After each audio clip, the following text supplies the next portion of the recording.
All roads lead to a speeding ticket if you're aggressive enough.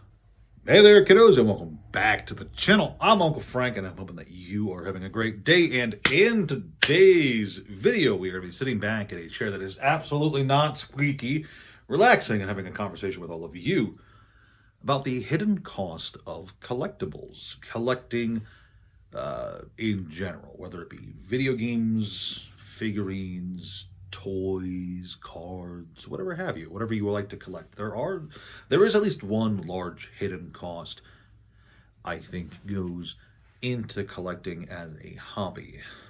And before we really get into that, let me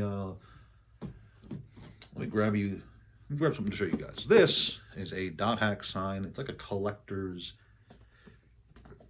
hexagon.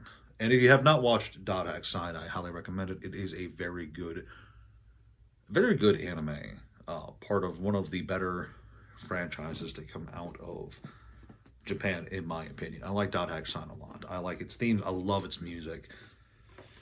And in this collector's edition, there used to be a shirt, but I outgrew that, and it's gone now. I definitely do not fit the shirt that came with this, in case you guys were wondering. Anyway, the rest of the stuff that comes in here, there is a demo for one of the Dot Hack video games, the Infection, the first one. There is a DVD for Dot Hack Sign. That's the real appeal right there. There are some art cards, and then there is the Dot Hack Sign music soundtrack, which has some really solid songs, all things considered. I really like the soundtrack of this anime. It's great. Play the games; they're great. You know, I could not advertise. This video is not an advertisement for Dot Hack Sign or the Dot Hack video games, but I want to showcase this collectible because I do like Dot Hack quite a lot. I like the franchise. I enjoy most Dot Hack things that have been put out there over the last, I don't know, 20 something years. There's been a bunch of video games, a bunch of anime, some movies, a bunch of novels, manga. There have been some parts of the franchise I don't like, but it's neither here nor there. That's a weird and unyielding box. It's oddly shaped. It's does not display well next to other things, except on like the top shelf where it can sit with other knickknacks and figurines and such. If you're trying to display it, it looks weird. It's odd. You know, it just does not fit in with average collectibles. And you'd think that inconvenient displays or something, you'd think that that would be a hidden cost. But it's not what I'm actually talking about today. Instead, I'm talking about time. That's right. A really forgotten aspect of collectibles and just collecting things in general is the time sunk into the hobby. And why would that necessarily be a bad thing? It's not, actually. It's not a bad thing if your time is well spent and focused on what you're trying to enjoy and collect and such.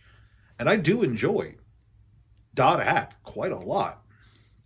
But as a focus of my collection, as a focus of the hobby, this is not something that I think about or even admire a whole lot. In fact, it sits here on one of these shelves, and I basically never even look at it 99% of the time. And even though I do love the series quite a lot, I listen to the OST from time to time, and I even still go back and rewatch the anime from time to time. I do not think about this particular item a whole lot beyond the acknowledgement that it is a weirdly shaped. Again, this is a weird, huge ass cardboard hexagon. I don't think about it a whole lot.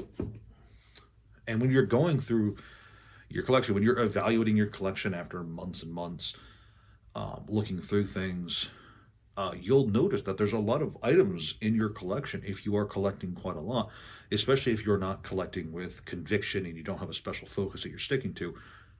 You're going to notice that there's a lot of cards, toys, video games, whatever, in your collection, whatever have you, that you don't actually care too much for and that you have effectively wasted time by adding them to your collection. You see, the most, I cannot stress this enough, gold, Bitcoin, cash dollars, Walmart tokens.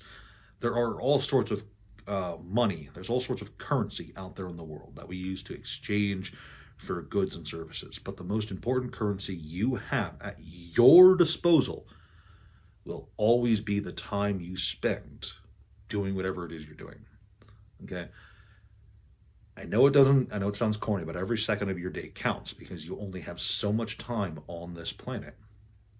And the time you spend grabbing something that you might not even care about all that much, no matter how nice it is in the moment, no matter how much you might like the thing it represents or how you might appreciate it down the road, time matters. And time spent getting something that you don't actually enjoy all that much in the long term, that's effectively time wasted. And it's a huge, again, hidden cost of collecting as a hobby. And I understand, there can be different aspects of collecting. You can be collecting things for the sole purpose of trading them off at a later date for something you want. I'm not talking about that. I'm talking about adding things to your personal collection that when you go back through at a later date and, evaluate your whole collection, you go, actually, I'm not really feeling this item here. I just don't like it all that much. And it's hard to in the moment, especially if you're an impulse buyer. There is nothing worse to have as a collector, in my opinion, than impulse buying as a habit. If you are an impulse buyer, collecting is not the hobby for you. I promise you that. But yeah, I feel that there's nothing more destructive to collecting or collectors than being an impulse buyer and grabbing something that you haven't fully thought about. Because there will come a time down the road when you're looking at this giant stack of things you don't even care about all that much. And you're going to go, shit, I wasted all that money on it. But the money was not what you wasted. Money is relatively, in comparison to other things, money is relatively easy to recoup. Even if you're selling your items at a loss, you're still getting that money back. There is nothing you can do to get any of the time you've wasted back. You can get back money, okay? You can get back money, you can get back collectibles, you can get back almost anything in the world. If it is a physical item, you can retrieve it, you can recoup that loss. Time is immaterial, okay? You cannot touch time, you cannot influence time, you cannot recoup lost time. So the biggest cost when you are grabbing something or even searching for something that you might not actually want all that much for yourself, it is time.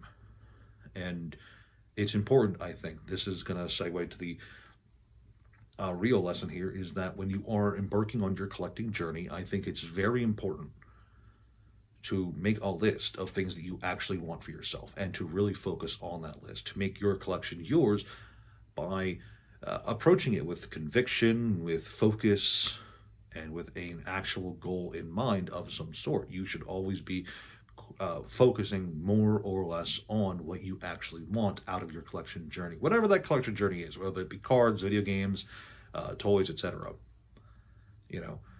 If you go to a car show or a toy fair or something like that, don't just grab random things because they're nice and you kind of like them in the moment. Save that money and save that time focusing on the things that you actually want out of your journey. Save, even if you pick up something that's really cool, like $100 card that let's say you go to a card show and there's a gullible vendor there who has a $200 card for $100, and you're like, damn swiggity, I'm going to scoop this up right away.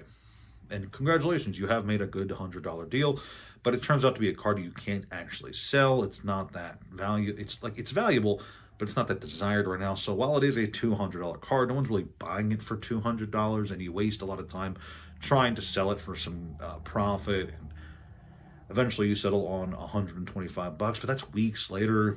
So yeah, you've gotten profit, you've gotten money, but that initial $100 you went to that card fair with, that could have been spent on a card that was $100 there that you actually wanted for your collection, rather than just spending it on an extra $25 weeks later. Because I don't know, I don't think that, I get it, profit is profit. You gotta be in the game, right? You gotta make that moolah. But I think losing $25 extra just to get something that I really wanted, I think that's a worthwhile trade, in my personal opinion. And more importantly, the time spent making that trade, the time spent, the time saved by just grabbing the thing that I would have wanted regardless, instead of wasting time trying to make an extra 25 bucks. I think that matters a lot. But that's really all I've got for you guys today. The core message of this video is you only have so much time in the world. Spend it wisely and spend it on things you enjoy. After all, it is better to have a life full of excitement and happiness than a life of regrets. Thank you guys so much for watching. Please like, share, subscribe, leave a comment down below if you agree with me, or if you think I'm a crazy hobo who stole a bookcase. But no, thank you guys so much for watching. I'll see you next time.